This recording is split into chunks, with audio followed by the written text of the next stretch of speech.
So this 2018 Rogue came in barely running, and eventually just stopped running and didn't have any spark. So we found that it had a P0300, and the connector at the coils had voltage, had signal, and even the ground ohmed okay. But after close inspection, we did find that one of the ground wires broke off. So yeah, checking these grounds with an ohmmeter doesn't always tell you that the ground is good.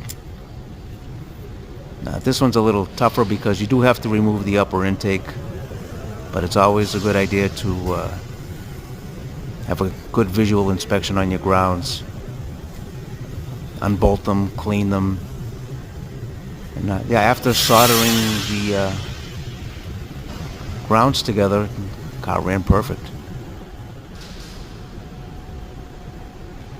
And the major reason why this happened was somebody did remove the alternator harness, and it was bolted in at the wrong angle, which prevented it from clipping in the proper spot, so it pulled real hard on the ground wire and snapped it.